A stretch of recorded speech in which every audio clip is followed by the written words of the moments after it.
alumni for climate and the environment, as well as its co-director of programming.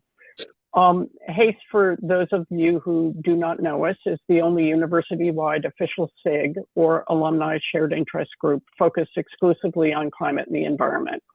We launched in 2020, and we're now closing in on an estimated 4,000 members worldwide, representing all different schools and parts of the university.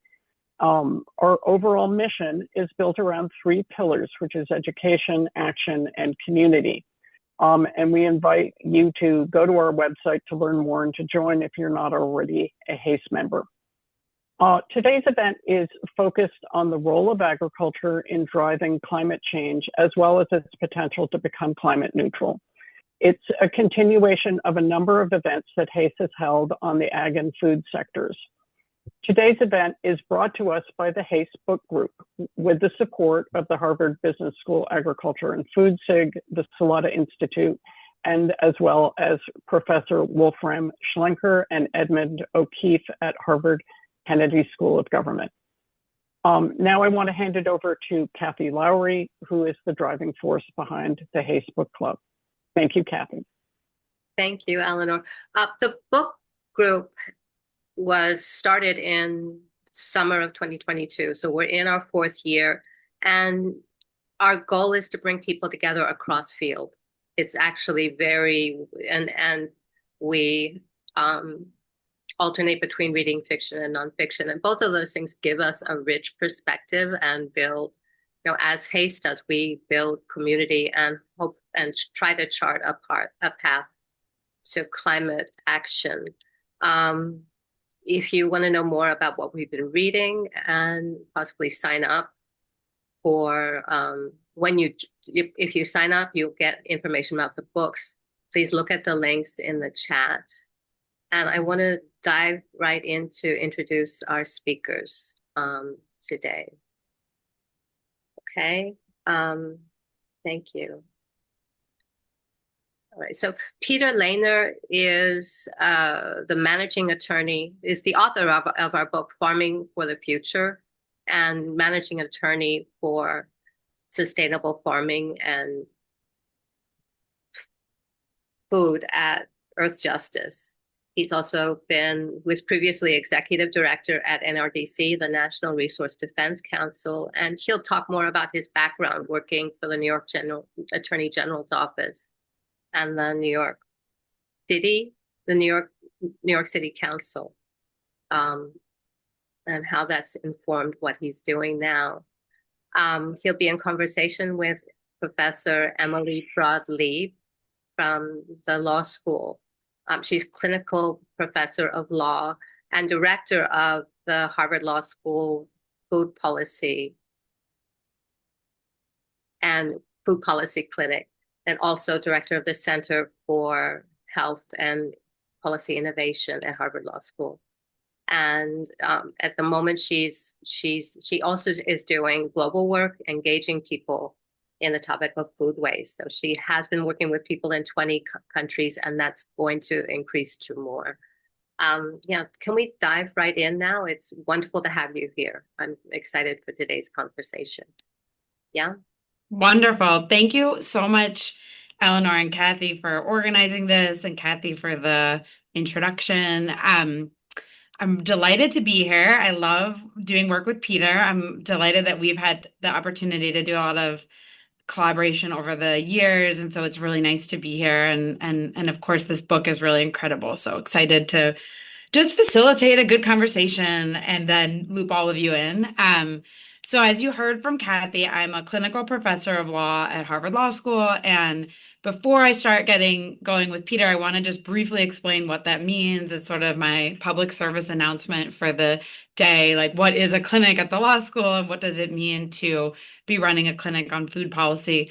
I know we have alums here from all over Harvard. In the law school context, what a clinic means is that we are educating students real time in an area of law and giving them the opportunity to do real work and experiential learning opportunities while providing real services to clients.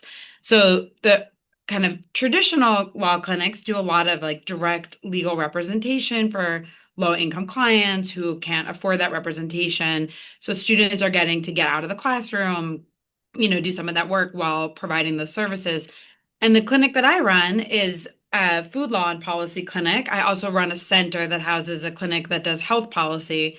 Um, and the food work can span really all aspects of the food system. We do a lot of work on the environment and climate and some of the things you'll hear Peter talk about today. As you just heard from Kathy, we do a ton of work on food waste and food loss and food recovery, which we'll talk a little bit about later. And then on the more kind of food access side, we do a lot of work on food as medicine. So we are one of the leading groups providing technical assistance to the growing number of states that are actually allowing healthcare coverage to pay for food for certain type populations, certain illnesses. So we're kind of working across these areas at any given time. And truly, the very cool thing about what I get to do is not just providing real-time solutions and reports and answering legal questions, but so many of my students have gone on to work in this field, which is amazing. So I'm delighted to be here. I'm going to dive in here and sort of bring Peter in as well, and we'll get to kind of talk a little bit about how what Peter writes about and works about dovetails with some of the things we're doing here at Harvard now. So Peter, most people, when they think about climate, I think the first thing people really think about is the energy system. And even though it seems shocking to you and me who work in food and agriculture all the time, that is not what comes front of mind for the majority of people when they think about climate and climate risk and climate change. So given that, how did you end up focusing in on the nexus between food and agriculture and climate?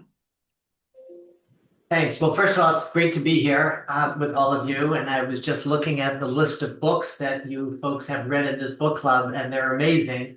And so I'm honored to be among those other terrific writers and books. So focusing on food and agriculture is really the result of sort of my whole path doing environmental work. I started off at the New York City Law Department. And for those who live in New York City, you may know that we have this wonderful drinking water system. We get our water from upstate. And as we started trying to pay more attention to the water quality, we realized that the biggest threat to it was agriculture. And moreover, that those threats were pretty hard to address with existing law. So we had to work extra hard to protect New York City drinking water from agriculture. And that's not what I started off. You start thinking like agriculture, that industrial sources will pollute drinking water. I then moved and ran the Environmental Bureau for the New York State Attorney General's office, so dealing with environmental law for the whole state of New York. And again, found that one of the most persistent environmental challenges was our agriculture system, whether it be impact on species or on drinking water or even air quality.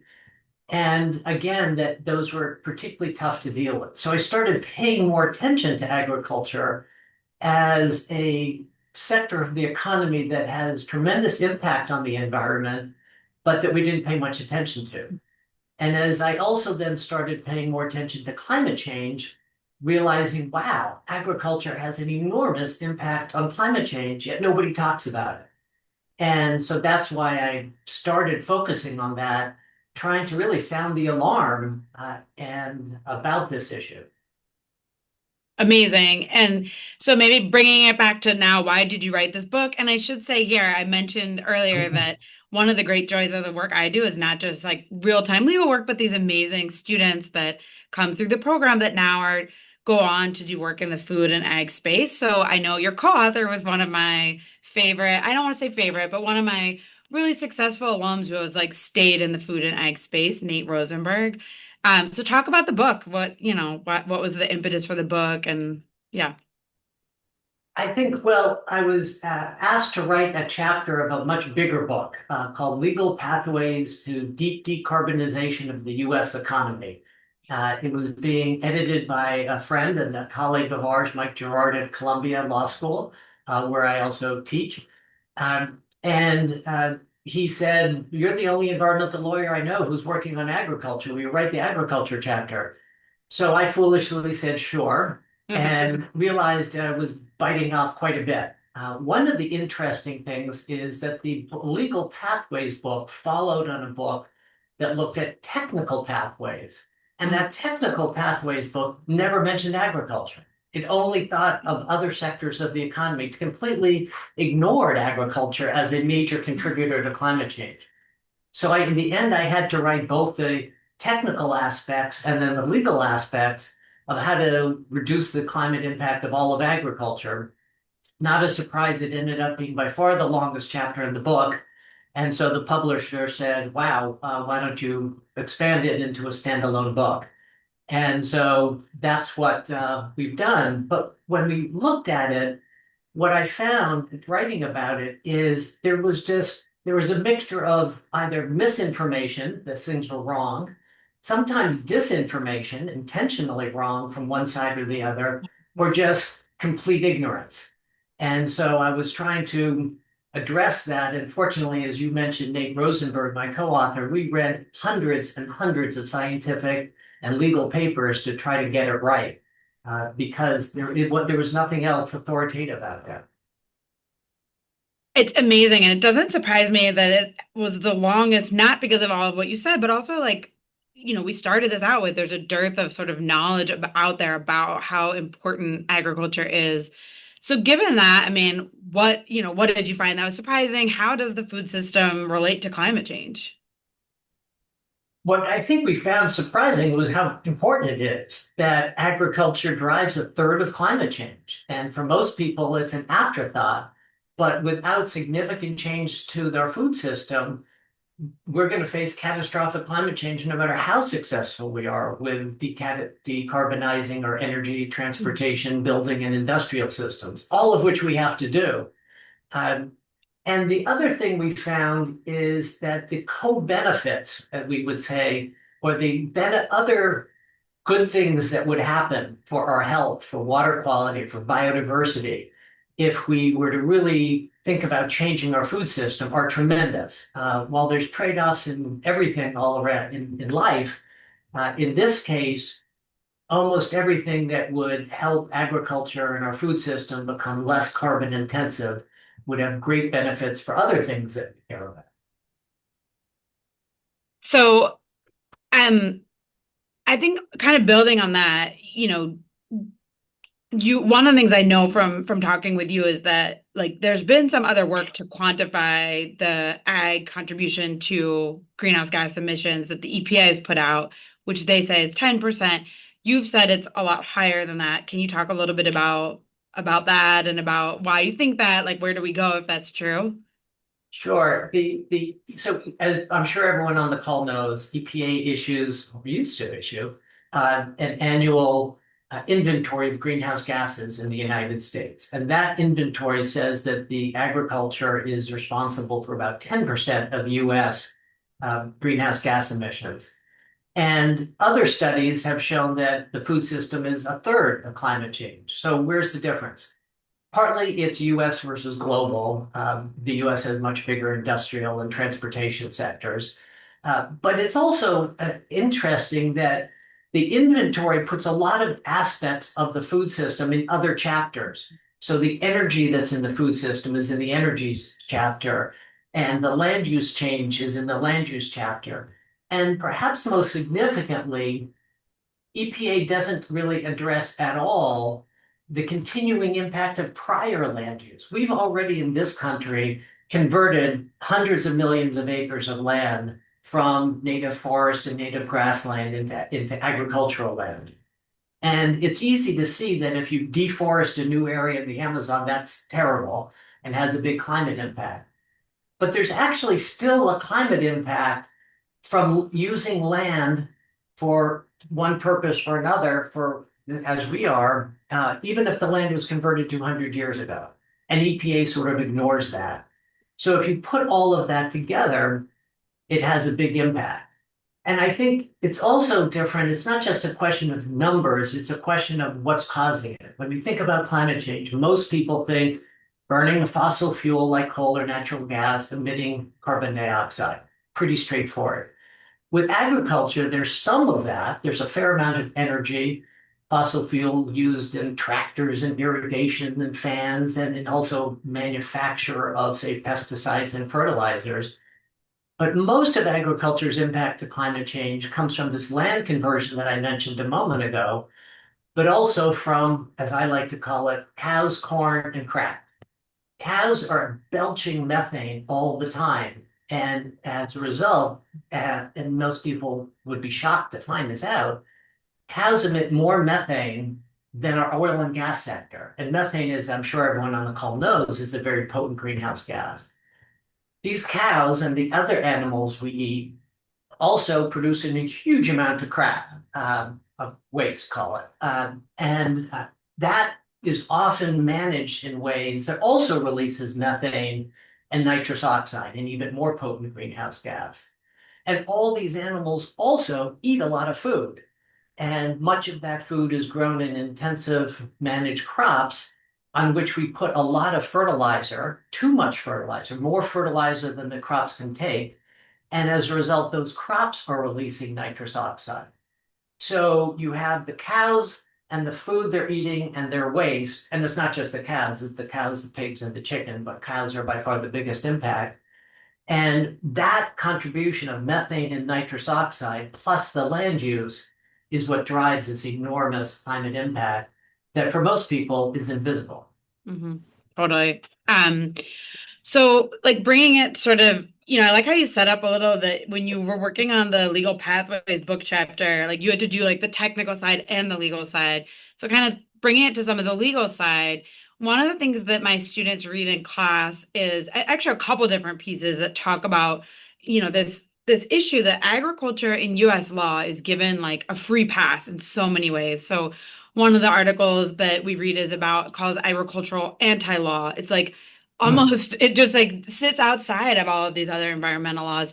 Another author we read talks about agricultural exceptionalism. And I think the idea being, again, it's not just that people don't mostly think about ag when they think about climate and environmental impacts, but also that we've regulated in a way that gives it a pass. Curious if you want to say anything kind of about that, like anti-law, and then also just building on what you just said, like the kind of what are the environmental impacts and from kind of a justice perspective, like who is suffering them? Well, there's so much there. I'm sorry. Yeah, no, what is it is very frustrating how the environmental laws, which I've used in many, many other ways, and in many ways are terrific. We have cleaner air and cleaner water for the most part than we did 50 years ago when the laws were passed. And that's really great. The laws work. I teach now food system and environmental law at Columbia and Yale law schools. And the challenge is to take these laws that are pretty effective in other sectors of the economy, but every week I seem to be having to say, but they don't work so well with agriculture. So for example, the Clean Water Act regulates water discharges pretty well, but really does virtually nothing to address all the runoff from the hundreds of millions of acres of cropland and grazing land from which there's soil erosion and pesticide and fertilizer runoff. And even the big animal factories that are concentrated places where there may be tens of thousands of animals and vast amounts of manure discharge are largely not regulated by the Clean Water Act. So today, agriculture, in addition to its climate impact, is in most areas the largest source of water pollution because other sources of pollution have been cleaned up. And the same is with air pollution. We do a pretty good job with air pollution from factories. And even though these animal factories are major sources, the biggest sources of pollutants like hydrogen sulfide and ammonia and others, and are responsible for killing tens of thousands of people a year, just like coal-fired power plants, they're largely not regulated. So they're major sources of air pollution. And of course, it's the biggest driver of biodiversity loss because so much land is used in agriculture. And there's some reasons for that because our system, our laws are designed a little better for engineering and factories and everything has a regular process, whereas agriculture varies a lot because of its biology and its outdoors. But it's still a major challenge for us to ensure that the laws do work much better. And then you've got the fact that the food system, including the agriculture part of it, frankly, is some of the worst jobs in the US economy. We remember probably all of us hearing about jobs in slaughterhouses during the COVID pandemic. Those are terrible jobs. Farm workers out in the sun are the ones on the front line of pesticide exposure and get very few protections. We were able to advocate for, and under President Obama got stricter pesticide protections for farm workers, but frankly, they were decades late. And we don't even have, say, heat standards to protect outdoor workers like farm workers now. And so it's not, and many of them, it's not only where they work or while they are working, but they live near the fields. And if you're near a field or an animal factory, if you're downwind or downstream, you're going to get most of these impacts of this uncontrolled pollution, air pollution and water pollution that I mentioned. So it's a real challenge that we have, that the people don't understand the impacts of the system. It's often far away from where people are, and those who are most affected by it have the least political power. So that poses a sort of a triple challenge to change. Totally. And maybe building on two things you said that really jumped out to me. One, this like lack of heat standards for workers. I mean, ties back to the climate. So it's like ag is impacting the climate negatively. And then it's coming back to impact not only the food production, but also workers. Like the heat is going up and up and up, and there really aren't protections there. And at the end of the last administration, there was talk about putting out a heat protection, but that has not been forthcoming right now. And I think the other thing you said just about the impacts like locally on the communities that are impacted, downwind of animal agriculture facilities, just what we see is like actually even more agricultural anti-law, because states are passing all of these laws to give those agricultural facilities a pass in, nuisance cases and things like that. So, rather than regulating more, if anything, we're creating like more of those sort of agricultural exceptionalism. Okay, so what do you think we can do about this? And I know you have a whole book about what we can do, but what do you want? What do you think are a couple key things to start with? Well, I would say read the book, but we'll try to summarize it quickly. I think it's important to realize it's a question of how we grow our food, but also what we do with our food and what we do with our land. And so there are a lot of things you can do to produce food, whether it be plants or animals, in ways that pollute a lot less and contribute a lot less to climate change. Just as one simple example, how a facility with a lot of animals manages its manure can either generate a lot of methane or much, much less methane. Right now, we have virtually no incentives for a facility to not generate much methane. And we don't have any mandate, but we don't even have incentives. And we actually, too complicated to get into the details, have some perverse incentives almost encouraging people to generate a lot of pollution for cheaper reasons, and then we pay them to get rid of it. And there are different ways we can manage our crops that would require, for example, less fertilizer, which then, as I said, releases nitrous oxide, or less pesticides, or stores more soil and carbon in the ground. So there's lots we can do, but by and large, that's only used on a tiny fraction of US cropland production. So the question is, how do we accelerate adoption of those practices? Mm-hmm. But it's also a question of what we do with our land. One of the things I get frustrated with is how much land we're using for biofuels. And there's a great book you might consider looking at, Mike Grunwald's book, We Are Eating the Earth, who really focuses on the land use impact of our agriculture system. And biofuels are a good example. We use 60 million acres of land. That's the equivalent of pretty much all of Iowa and Indiana, or Illinois and Indiana, I think, to produce fuel. Well, we could produce the same amount of transportation fuel with 200,000 acres of solar panels going to electric vehicles, and have 59.8 million acres left over. So it's hard to think that's a very good use of our land. And then it's what we do with our food. And you know more about this than I do, but we waste a third of our food. So it's not that we don't have enough food. People are hungry not because we don't have food, it's because of what we do with our food. We don't distribute it well, and then we waste a lot of it.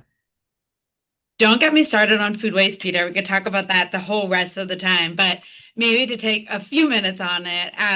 So as you heard earlier, this is an area we do a lot of work on in my clinic, both to some, federal policies in the US. We've done a lot of work on like what can we fund. We do a lot of support to state and local governments, like in figuring out what they're allowed to do and how to improve their laws. And then some of the global work we've been doing has been actually comparing and analyzing laws across countries on this. And I think so, I want to hear your take too, Peter. And it's also something we've worked on together. But maybe just to say from my perspective, of a lot of the things you've mentioned, this seems like one of the ones that should be easier because no one's really benefiting from the food waste. Whereas some of these other things, there's going to be a big kind of cost. There's going to be winners and losers. And yet, I think even as we've seen focus on this topic, we're still seeing that it's taking a really long time to actually make progress on making an impact. Maybe just one other thing to say, because we talked about methane. I mean, a huge emitter of methane is food rotting in landfills. According to the EPA, 58% of methane coming from landfills, which are a large portion of our methane emissions, is because of food rotting in landfills. So what are your thoughts on like how can we move this more quickly? Because that's where, where we're trying to go too. Well, that's a great example of why there's so many footnotes in the book. Because just that one issue, there's so many ways to tackle it.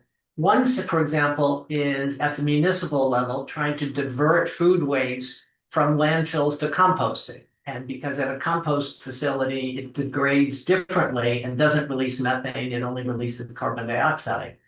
The second is to try to divert food waste from wastes at all and use it potentially for animal feed or even better, since much of it is edible, to people. So food donation laws can be expanded. But there's also a question much at the beginning of, and you know more about this, all these little nudges you can do, smaller plates at cafeterias, not having trays, and things like that make a big, big difference. I certainly remember as a kid having a tray and loading it full of stuff. And, people don't think about throwing it out. It just looks good on your plate. Although I probably as a teenage boy did eat all of it, but not everybody does. But so there are lots of different ways just to tackle that one problem. But I think a lot of it is also just awareness and thinking about it. And another great book you should think about, Sam Kass, who was President Obama's nutrition advisor. I think the only nutrition advisor for the White House ever, before or after. And it came out with a recent book called The Last Supper, which I really recommend for people.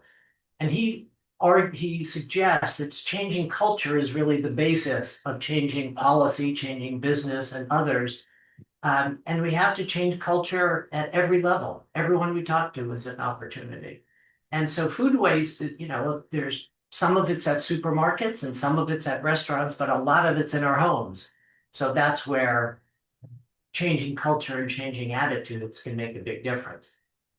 I totally agree. And I think especially, and we'll maybe have time to unpack this a bit more. Right now, I mean, a lot of people are talking about the cost of food and concerns about getting enough food. And yet we know that households are still wasting a lot. And that spans across all different income levels. So I think, there's a lot of room for like opportunity on education.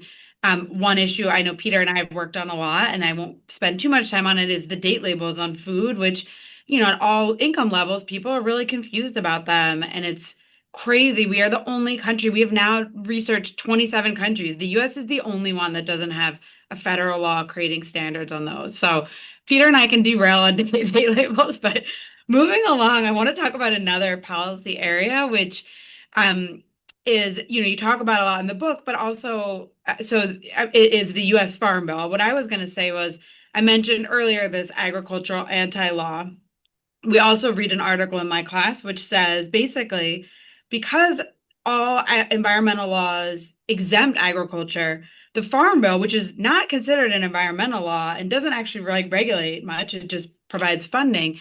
This author, William Eubanks, has said that the Farm Bill is actually the most important environmental law because it funds these incentives on like, what is it, where can you get money, where can you get support and subsidies for farming? it also funds the SNAP program. So tell us a little bit about, your thoughts on where we need to go in the Farm Bill and, and I guess also maybe a little bit where we are right now. Uh, well, Bill and I use the same phrase. I often say the Farm Bill is the most important environmental law you've never heard of. Mhm. And I remember talking with Dave Roberts on his podcast, Volts, and he does climate change all the time. And he said, wow, I've been doing this for years and never really thought about agriculture. And yet here's this enormous driver of agriculture, of climate change. And so we talked about the Farm Bill because it's so important. And it's important in part because of the negative, the fact that the environmental laws, the Clean Water Act and Clean Air Act and others that we talked about don't do a very good job. So what's left? What's left is trying to pay farmers ideally to do good things. So the Farm Bill roughly pays farmers about $20+ billion a year, and for under various different programs. Unfortunately, a lot of those programs actually create incentives for farmers to, for example, plant in ecologically marginal areas that are particularly harmful, or discourage innovation and changing new or adopting new practices. So, but some of the programs do pay farmers to adopt good conservation practices. And so over the years, we've tried to expand essentially the payments that go for good things and shrink the payments that go for bad things. We were pretty successful in the Inflation Reduction Act, which was the Democratic Reconciliation Bill in 2022, which added an extra $20 billion for climate-focused conservation programs. So that was a big step forward. We then sort of went backwards in the Republican Reconciliation Bill in 2025, which added money to the programs that create incentives for not very good practices or disincentives for better practices, and then readjusted the money for conservation. So that's that's a continuing battle to try to get more money for good things and less money for bad practices. The government shutdown bill that just is passing yesterday and today addresses some of the other programs of the Farm Bill. For example, research, which is really important. Agricultural research is one of the best bangs for your buck. There have been studies that for every dollar invested, the public gets like $20 back. And yet it's been shrinking. And so we're both losing both to other countries and losing the sort of regular increase of productivity and sustainability that we've had in the past. So there are a lot of things we need to do to use the money approach to improve our food system. If we can't regulate our pollution away through the Clean Air Act and the Clean Water Act, we need to be encouraging farmers, paying farmers even to adopt this. There's also the challenge that, during the last 9 months, I think over 20,000 Department of Agriculture employees have left. And the Department of Agriculture is different than many federal agencies where, for most people, you don't really touch the federal government. You go to your state DMV or your city school or something, but you don't interact much with the federal government directly. But the Department of Agriculture has staff in every county in every state in the country. And they provide a lot of technical assistance to farmers who are actually trying to do things. And now many of those are gone. Mm-hmm. So that will be a real challenge going ahead, but it could be restored. So two kind of follow-ups on that specifically. I think one and you sort of got to this a little, and maybe it's more of a statement than a follow-up question. One of the things that's really hard for you and us and other advocates is that the Farm Bill is sort of uncertain. We haven't had a Farm Bill. The Farm Bill expired 2 years ago. There's been these 1-year extensions. A bunch of things that are Farm Bill topics have gotten put into some of these other reconciliation bills. So I guess, one part of the question is what do you think is going to happen? When are we going to have a Farm Bill? And then I think related to that, because it's very timely, and I know it's outside climate, is a big piece of the Farm Bill, I mean, most people also don't know 75% of the funding goes to nutrition, the majority of it being the SNAP program. So I don't know if you can say just like anything on, where we are at this moment around the Farm Bill, SNAP, but maybe the Farm Bill more broadly too.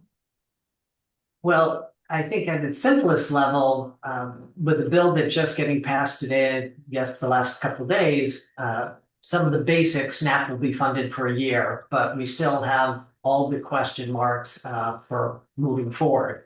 And so that will remain a political debate. There's been questions over the work requirements for SNAP and how much it should pay out, which are very important issues.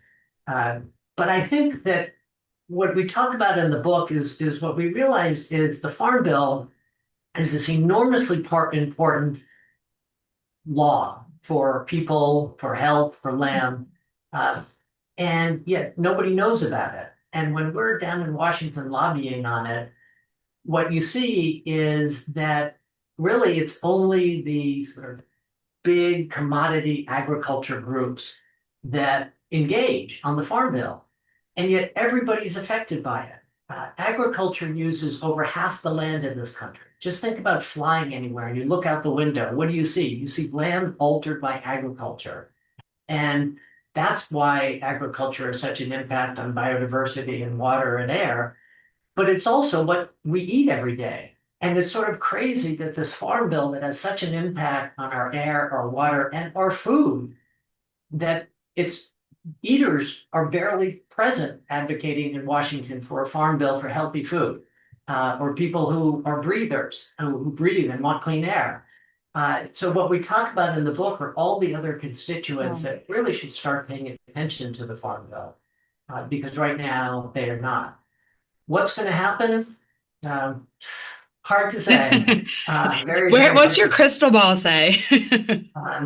I think one of the challenges is, in theory, the Farm Bill has been reauthorized roughly every 5 years, which makes it very different from the Clean Air Act and the Clean Water Act, which haven't been touched for 20 or 25 or 30 years. But that regular 5-year process fell apart. As you said, it was supposed to be reauthorized in 2023. Nope. In 2024. Nope. 2025. Nope. And talking to people who are more expert than I down in Washington think the chances in 2026 are pretty small. So who knows? But you, in the meanwhile, have this enormous sector of our economy, the food that we all are important, and this major driver of climate change. And the main way to address it is up in limbo. It's a crazy situation. It is. Has been my answer too. So I'm glad to know it's sort of kind of every aspect of what you said. Like, it's beneficial that this keeps recurring because it allows us to keep charting a course, even if it's not ever transformational, it's progress. And now we're in this very strange situation. I'm going to ask you one more question and then I'm going to hand it to Kathy to kind of go to audience questions. So I kind of want to ask, what do you feel like right now is a bright spot? Like especially coming out of where we just were, which is, there's a lot of mayhem with the Farm Bill. Even if we don't think it's perfect, we would hope that makes us make some progress.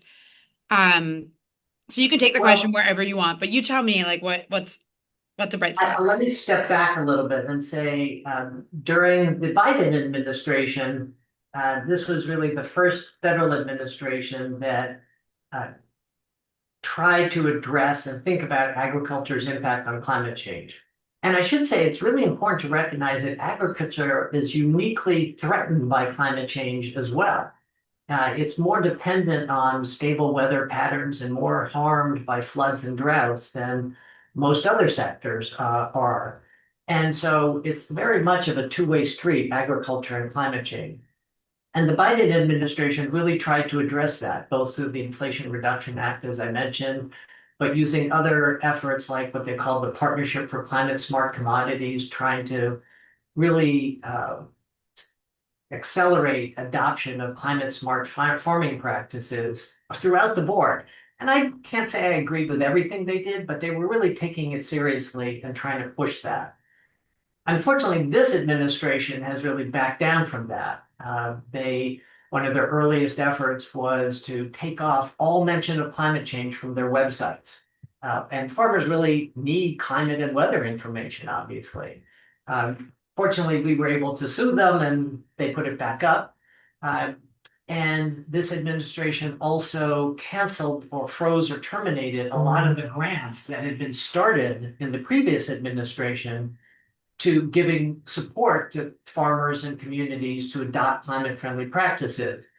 And so we've sued the administration over that as well, and so far been able to get a preliminary injunction requiring a lot of the grants to be reinstated. But that didn't cover all the grants, so we're still fighting over that. So you have, so if you go back a few more years, there's some bright spots. The current is a little bleaker. But in the absence of federal action, you still have state and local governments. So, for example, more local governments are trying to think, what can we do? New York City is a great example, trying to say, let's purchase more climate-friendly foods. We buy over $1 billion of food every year. We can buy climate-friendly food for our schools, which will also, by the way, be healthier. And that has made a big impact.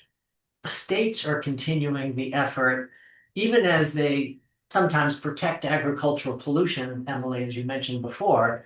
They're also, even as the federal government is cutting back on support for climate-friendly practices, some of the states are continuing that support through state agricultural programs. And so we're seeing some of that. We're also seeing companies recognize that there's a real interest in consumers. Even though, again, the federal government's saying climate change is a hoax or whatever, most people know that's not the case, and they're trying to figure out what can I do. And one thing I can perhaps do is purchase along with my values. And so companies respond to that. And now some of that I think is greenwashing, isn't really sincere, but some of it is sincere efforts to try to offer more climate-friendly foods to people. So you're seeing those are the bright spots. It's not the federal government, but it's everywhere else. Well, I could talk to you all day, Peter, but I want to let Kathy bring in the audience. I know there's been questions, so I'm going to turn it to her and obviously stick around as well. So thank you. Thank you. Fun talking to you. Thank you both. This could go on and on. There's so much to learn. I'm going to ask, we will have time for audience Q&A. Please put your questions in the chat if you would, because some people submitted them early. Yeah. And yeah, let's start. I mean, the one question you touched on the issue of the need for public support and what influence your buying habits for food can make. So what can members of the public do to limit harms to health, water, and climate? And can an individual action shift that, or do we need to boycott big ag, Purdue, and the like? So I think that one of the challenges that I mentioned that really started me writing the book is that so few people pay attention to our food system. We pay attention a lot because we buy food and we eat food and we Instagram food and all the rest of that. But in terms of food policy, really, even the environmental community doesn't pay much attention to it. And those who pay attention to food and sustainable agriculture tend to be tiny organizations. So this is an area where simply speaking up makes a big difference. I really appreciate this forum for people to learn about it, and then hopefully go out and talk to your friends about it. And whether it be at every level of government, go to your supermarket and ask about where your produce is coming from and what you're doing with the waste. All of these things can make a big difference. And I think that we act as, the way I think of it is, we act both as consumers and as citizens. So those are sort of our dual roles. So we have our voice in policy, but we also have our voice as consumers. So how you choose to purchase can make a big difference. And one of the things that I've found by bringing some greenwashing cases is that companies really pay attention to the market. So consumer buying habits go right back. They are watched very closely by companies. And so if those habits, buying habits change, companies are going to see that and are going to respond to that. I think if I can, just one thing that's I saw a question in the chat about sort of impacts on the farmers, and I think that's really important. One of the areas that we work a lot with is sustainable farmers. When we, for example, have sued the federal government in this administration over taking climate information off the website, we represented farmers. When we are suing them for terminating climate grants, we were representing farmers who were getting those grants. And it is as I mentioned earlier, a lot of the current policy creates incentives, financial incentives, social incentives to grow things that aren't necessarily very healthy or grow things in ways that aren't necessarily very sustainable or ecologically sound. So we are trying to work with them to shift those incentives so the ones who want to do things the right way are getting a tailwind rather than a headwind. That's why we're talking a lot to them. I think the question of decreased yields is also really important, and that's addressed in Mike Grunwald's book that I mentioned earlier. That is an area where research can make a big difference, and why it's so important, whether federally funded research or state funded or academic research, because there really shouldn't be a yield hit if you are working with nature. So much of agriculture is sort of fighting nature and just dumping chemicals in place. But biology is very powerful. And if we harness it better, it certainly seems that you can keep yields very high while having much more sustainable practices. But we need to refine that. We need more research for that. So there's lots you can do in short. Yeah, thank you. The other part of Trisha's question had to do with the farmers being in a challenging job sector where there are very slim margins, and some of the incentives like SNAP subsidies have been taken away.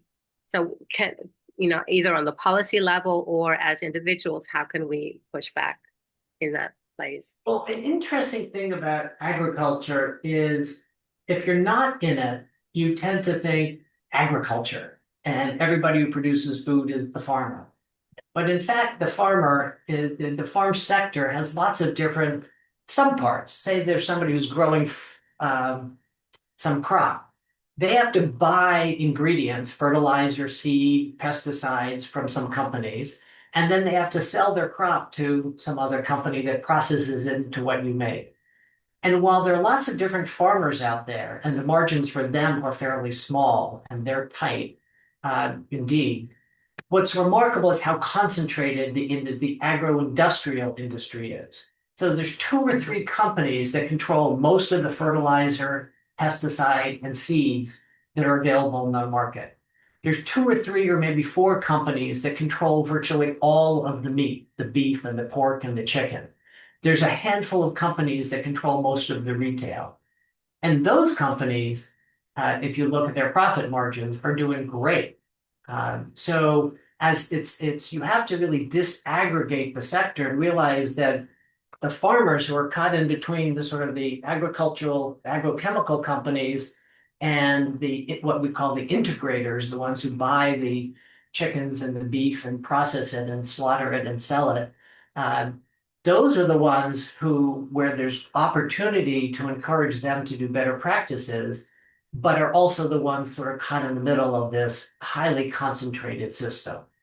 And so there has been some effort to address the concentration, but again, it was sort of interesting.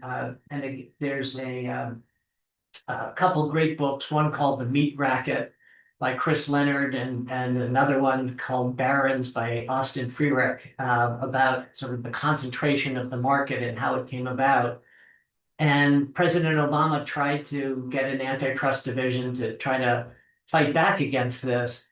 But was largely shut down by Congress, and that those efforts haven't really had much success since then.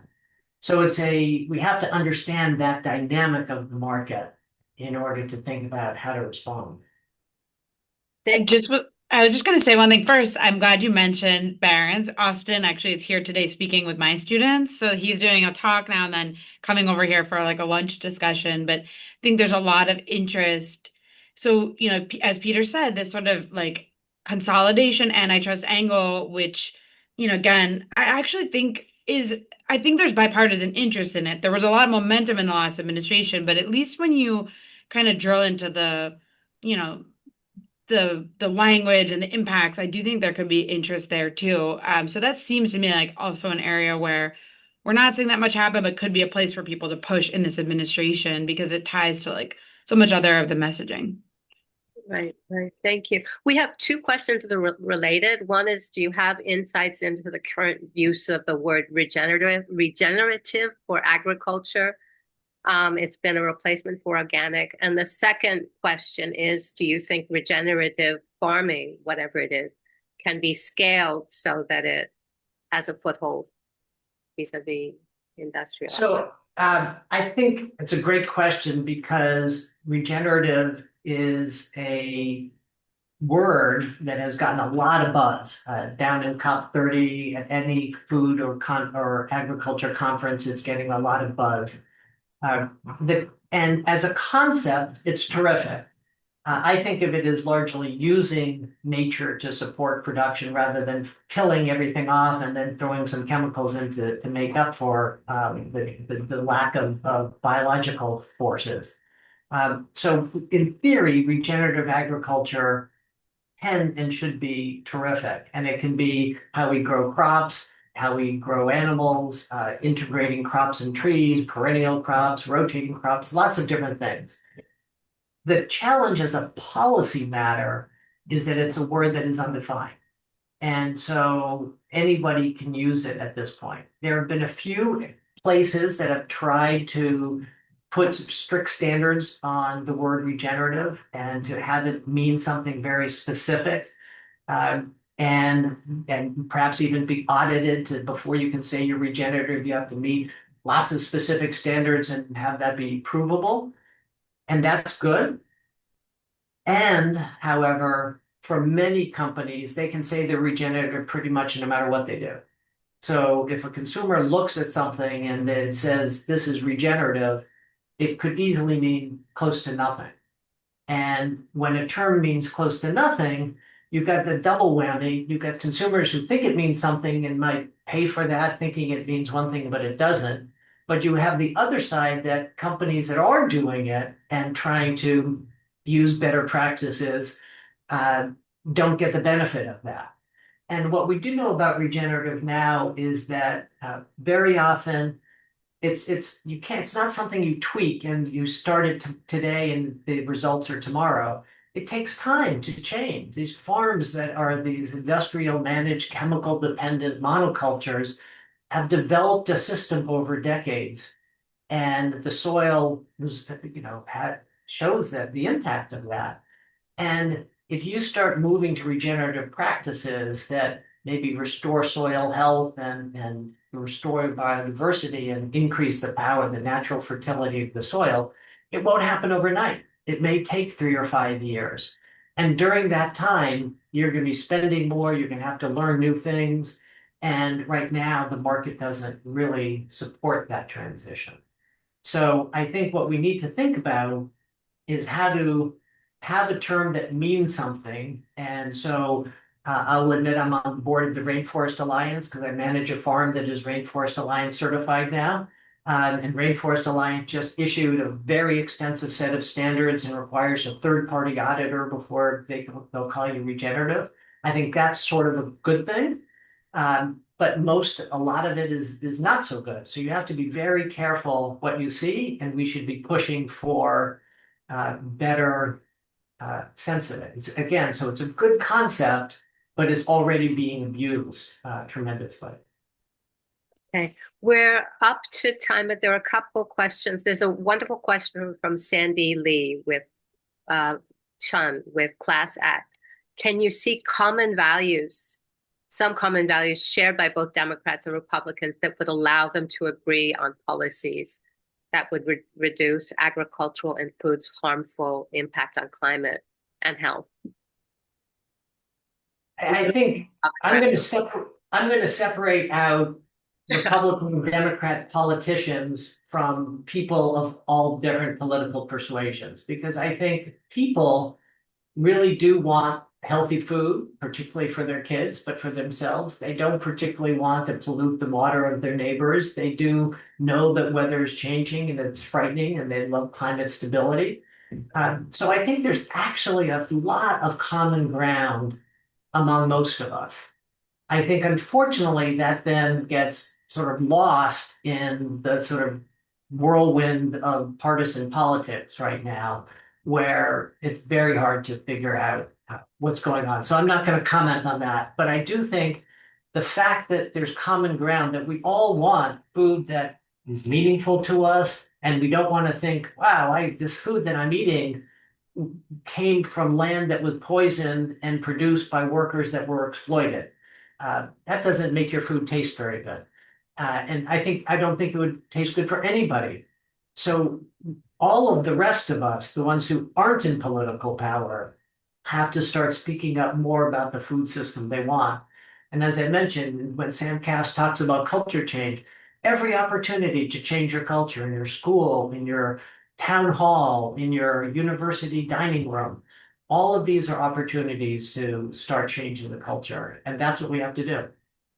Can I add in one point on that? Just which we didn't really talk about, but the other interesting thing in this administration has been this like Make America Healthy Again movement.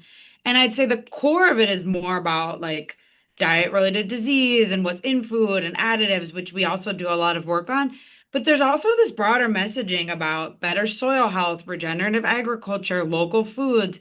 And we've seen some of that both in the Make America Healthy Again strategy and also in some of the states that are kind of adopting policies. So I think, again, to Peter's point, like, how do we make sure it's not greenwashing? How do we make sure it's real?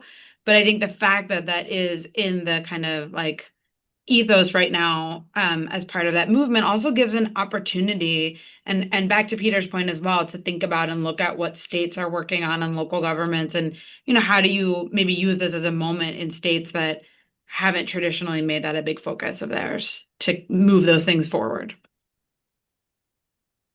Thank you. We're up to the hour. There are great questions. One thing, we read a book called Tools to Save Our Home Planet, which was funded and sort of encapsulate all the work that Patagonia has done with people in grassroots organizations. It's actually surprisingly relevant. That people want to hear what matters to you. And speaking of, I love these mountains, I love rafting in a river, here's a way to build common ground and begin to create policies to protect the water. It's a surprisingly helpful read. There's, we wanted to save time for networking. There are great questions. This is another chance for Emily to tell us more about her global work that Andrew Giddings said, I've seen a lot more focus on the food system in Europe, including in public discourse. Appreciation for the regulatory environment is very different. Are you able to, there are problems in Europe as well, but are there lessons that we can learn? And are there lessons that your engagement with on the global scale can help, can teach us for working in the US food systems? Emily? Definitely. So many. I mean, the place where we have the most sort of like density of that knowledge is really on the global comparison of like the way people are, different countries are handling food waste and food recovery. And I can say 100% that Europe as a region is ahead. We've actually, early in the project, we really focused on other countries that we felt like needed our support more. And for what we do for each of the countries is document their policies related to food waste and then write recommendations. But what we found was a lot of countries wanted to better understand what was going on in Europe because they have been out ahead. So that's been a really big focus of us now. Like all the new countries we're working in are across the EU, and we're adding them onto our global work. I put in the chat earlier a website we launched to connect all of our domestic and global food waste work, and you can through that get to some of the global. So let me say like a couple things I think that are, that are really stick out. I think one is actually on some of what we were talking about on the drivers of companies making changes. Europe has been ahead on requiring reporting for, ESG reporting essentially, but the E in ESG is environment. So, they're rolling out something that for now applies to larger companies, but really requires reporting on like climate impacts of the company and other things that we just don't, that aren't really required in the US. Um, we've seen this as a connection to food waste. Like companies, if they really look at their environmental impact, one of those emissions impacts is on food that's wasted along their supply chain or by them. So we're seeing that as a way, if you require that reporting, to get companies to also really track and better manage the amount of food they're wasting. But it's true across like various things in their supply chain in terms of like, could they be making better decisions that reduce the emissions? So I think that's one to highlight. Um, and one of the things we have recommended in our work is even in countries like maybe the US, which isn't ready quite to require that reporting, at least coming out and saying, we're not requiring reporting, but here's the system that we think is the best one to use. Well, I think generate more companies being willing to do it. I think a lot of companies are worried, like, if we start adopting some reporting mechanisms and then 6 months from now, the government says you have to report in this other way, that's a huge wasted investment. So I think that there's room there. And then I think in general, I think there's been a lot of backtracking just in recent months in the EU on some of their kind of sustainability and climate commitments in the farm to fork system, which really spanned across like production and waste and diet. And I haven't dug in totally to like what has changed on that, but they at least put forward a very coordinated, integrated, comprehensive approach to like where do we want our food system to head? And that isn't something we've done here, and I think is a really big opportunity. So again, even if we're not quite ready to require certain things, we don't even really have like as a nation, Peter, I'm curious if I assume you would agree with this. We don't even have like here's our goalpost. Like here's where we want to head with this, which makes it also really, really difficult to get, states, local government, and private sector to be moving towards those. So like things that were in the farm to fork were, reduction of food waste, reduction of pesticide use, like there were by certain amounts and things like that we don't even really have at the national level here. I think if I can just add to that, I mean, it's you were focusing on food waste, but really the whole sector is remarkably devoid of information that is available to the public. I talked mostly about the lack of environmental limits on the agricultural pollution. But most sectors not have to report their pollution and then have limits on them. But because of industry lobbying, agriculture doesn't even have to report their greenhouse gas emissions or their conventional emissions. And it's pretty astounding in that fact. And we haven't even touched on the fact that most antibiotics, which are so important for saving all of our lives and making modern medicine possible, are actually not used on sick people. They're used in healthy animals to prevent disease because they're in such unsanitary conditions. And that drives tremendous risk of antibiotic resistance, which is already killing 20 or 30,000 people a year in the United States. And we don't even track antibiotic use in animals, even though it's having this enormous impact. We've tried for years to get a bill through Congress to simply track antibiotic use, but we can't do that. And so that's this lack of information and this lack of goalposts is in food waste, but it's in every aspect of the food system. And so again, why it's so important for people to say, hey, I want to know. I want to know what's going on in the food system. Thank you. We are going to shift over to a time to network, but this is incredibly healthy. That people are asking what they can do. One, Margaret Reynolds has a great question. Assuming climate friendly agriculture costs more, doesn't it? Won't there be a bad reaction from climate deniers? How do we create demand for climate friendly or small farmer food? How do we demand that Well, I think supply of the if I can jump in on that, first, there's a couple things. One is, as I mentioned, there's a question of research and time. Right now, many of these practices may cost more, but that's because they haven't gotten the attention. Second of all, is right now we're spending a ton of money paying farmers to do things that are not helpful for the environment. And if we switched all that money to pay farmers more to do good things, that would be a lot of money to support more sustainable practices. And third, you can't look at what we're producing in isolation. It's a broader question of, as I keep saying, what we do with our food. So, for example, producing and worrying about, oh my God, this is costing money, and then we waste 30% of it. That's sort of crazy. Similarly, we produce a lot of really inefficient food, a lot of whether it be sugar or excess meats that actually get us sick and are very inefficient and very resource intensive. So we have to think about not just a little tweaks to how we're growing a plant, but we have to think about the whole food system, what we do with the food, what we do with our land, so that the food that we grow or produce is healthy and distributed fairly and not wasted, and that we're using our land for the highest and most important purposes. And then when you look at all of that together, you can come up with a much better response than just saying, oh, if I tweak this, it's going to cost a little more. So how do I deal with that? You got to look at the whole thing. And that's where the opportunities are. Just adding one thing on that we haven't talked about that much, but another lever is procurement.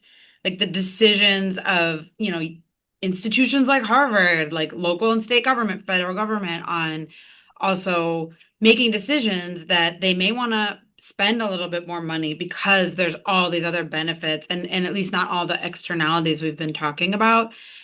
So those are also opportunities, like to Peter's point, the more we make this what we're incentivizing, the more that it's going to be more cost effective. And I think that's also a really interesting tool to use. Thank you. I'm going to open this up to galley format so everybody can see the people in the room. There are so many resources. I mean, that you can find in New York City, there's a trash academy where people were educated about food waste for about 3 of the 9 sectors. And then so on either you can bomb the New York City trash academy or create one in your home city. Yeah, we have time to network. I'm trying to where's Emily? Thank you. Do people want to raise their hands if they want to follow up, or how do we do this? You can unmute yourself and follow up with things that we in HASTE can do. I'd like to share Eleanor, you have a question. You took the words out of my mouth. I want to ask what HASTE can do. I'm very excited about the conversation that we've had here today, and not least of all because I started off my career working with appropriate technologies in farming and small farmers in Massachusetts. And, so this has just been a wonderful conversation for me. I'd love to follow up and learn more from people what other types of events they would be interested in around agriculture. I would love to see something that is more action oriented, like what can we do? And, we have the ability to use the consortium of universities for a sustainable planet that includes Yale and Columbia and other alumni associations to amplify and reach a larger audience. And I'd love to follow up and do something more.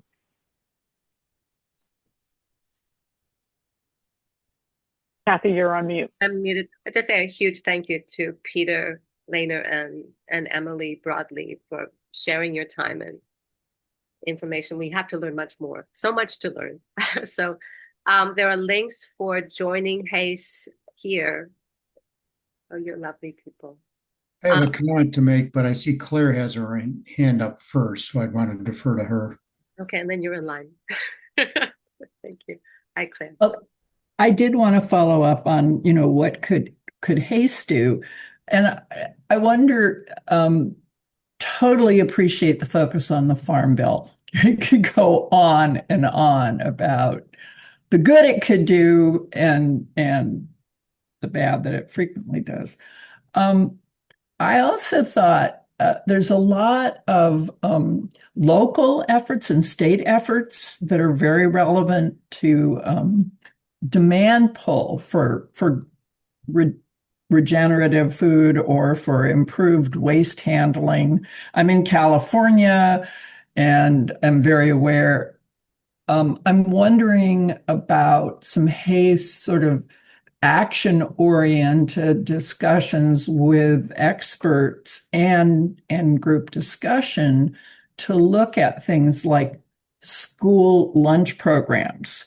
I know a really innovative effort that a public health friend of mine is doing in California to build on local and organic / regenerative food, but with real local organizing in her county with it. I mean, you have to go down in the weeds. You need a central kitchen, you need regulation, but you need involvement by local people. But the net result can be a real demand pull that can pay more for farmers who produce sustainable food and also produce it locally, which reduces the transportation greenhouse gas impact. And there's other examples, like we have a waste processing law in California, which has been an interesting exercise to implement, but it basically is trying to reduce food waste with law / regulation. Yeah. Thank you. That's very interesting. New York City is trying to push this forward with the SWABs, Solid Waste Advisory Boards that work with City Council with a lot of hiccups. John, you had a question and Your comment offer. I would encourage HASTE to consider convening people on this subject of sustainable ag climate. 5 years ago, I think I joined Harvard when they had a program right at the start of COVID called Investing in the Year of Climate Change. And I work very closely with Bob Litterman now, and SALTA has picked that up as a major subject and is leading a major initiative that Bob's chairing. I work with him regularly. We also put on conferences at Greenleaf, which I lead, on healthy soils for healthy waters and healthy climate, and work. Don Webbles is on my board. He's one of the climate leaders. Warren Dick, a soil scientist giant, a number of gentlemen that and ladies that are on my board in this area. So I just offer to you, if you want to consider convening a group, I'd be happy to offer you my thoughts there. It's a magnificent subject. It's got many elements to it. One needs to define what you're trying to achieve. But we firsthand over the last 15 years have worked on promoting regenerative ag. A lot of studies showing the benefits with farmers have been doing it for decades. And it's a transitional issue that society needs with policy and other levers. So I'll go quiet there, but it is really a central issue with, as Peter points out, with them dealing with their land conversion and feeding the world. And again, I've got, Brian Richter's on my board, and he was the global head of the Nature Conservancy where I worked, and his experience all over the world, now working out in the Colorado River Basin. I'm in the Great Lakes protecting that region. So my point to you is Harvard, I've spoken with the folks at Yale that lead their environmental studies. I think it's a great idea to get your three-party leadership there and convene a symposium on this subject and design that. I'd be happy to give you my ideas if you'd like. Okay, thank you. thank you so much. We'd love to follow up. I don't know if Peter is managing 2 small farms as well. I have to blow toot your horn for you.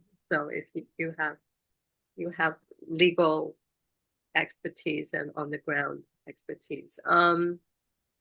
We're past time. We're running out of time. Do we have any other ideas for what HASTE can do? I know that part of our work of organizing for this conversation was to get in touch with Eleanor, maybe you can say more about this. We were in contact with Professor Wolfram Schlenker at the Harvard Kennedy School, and they're building now. They said, actually, we rely on HASTE and the Salata Institute to connect people, but they're building a way to bring together people across campus who are concerned with agriculture. And hopefully we can. Yes, and that is under Edmund O'Keefe, who is working with Professor Schlenker. So we can, definitely be working with them and supporting them and vice versa. Wonderful, thank you. We're at time, but when we have, with all of these wonderful people in the room, do we want a closing question? Closing invitation, if you would like to join the book group, you can sign up here or find what we're reading just by looking up HASTE Book Club. The arc of what we've been reading has been really valuable. And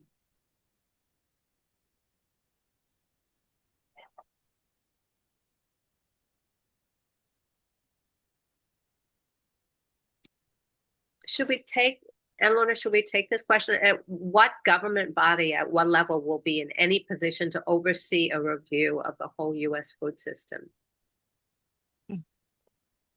I think, I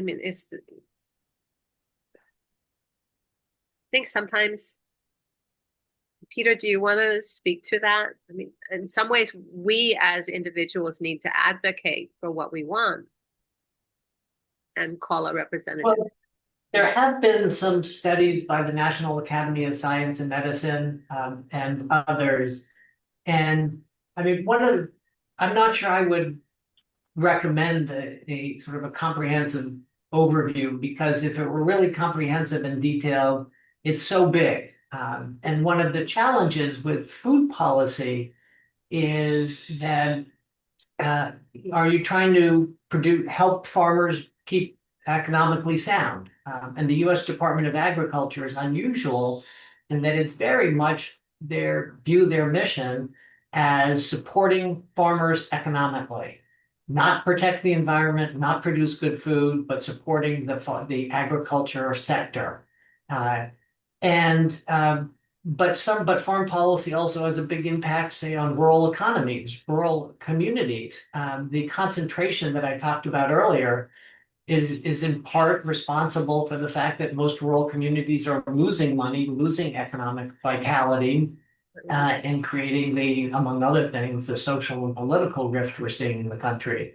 And that's in part a result of agricultural policy. But then you have to sort of think, wow, are we going to try to design agricultural policy to revitalize rural communities? And what does that mean in terms of, if you had a lot of small farms, for example, that may be economically less efficient, are you going to try to revitalize rural communities, even if it means food costs more? And so there's all these competing things. And I think we have to recognize that food policy affects land, biodiversity, workers, or health. Are we going to try to create a food system that is really focused on producing food that keeps Americans and others healthy? We certainly don't do that now. That's barely an afterthought at best. And so I admit to some trepidation saying, look at the whole thing. There's a lot of very, very good thinkers in this area that have made suggestions that we have to have a food system that is not so almost monomaniacally focused on the income of the largest farmers, almost all of whom are white males, and as is the case now. But that's would be a very, very different political dynamic and legal dynamic than what we have. And how we'd go about doing that would be tough. So I tend to think that, the real world being what it is, we have to think more about sort of incremental changes that are possible, and as opposed to thinking, what would an ideal food system look like? Because that's, it might be nice to think about that, but I live in the real world. I'm an advocate in, state and local federal governments, and so I'm trying to see what change we can actually bring about. And so I think we have to recognize that reality. Thank you. We should wind up. I want to thank you again for sharing your valuable time, Peter, and to A pleasure everyone. to be with you all, and thank you. And I can't recommend the book Farming for Our Future enough. It's comprehensive, it's clear, has wonderful graphs, and it outlines all of the externalities of farming on our environment. It's just wonderful. And it's 1,000 footnotes if you care, but. But you can read it without the footnotes. That's a plus, right? Yeah, exactly. It's a quicker read when you skip the footnotes. All right. Well, thank you all very much for having me, and best wishes for the rest of the weekend. Thank you. Thank you so much. Bye-bye. Thank you, Kathy, for organizing. Thank you, Eleanor. And thanks to Stephen and Diana. So people have asked that we copy the chat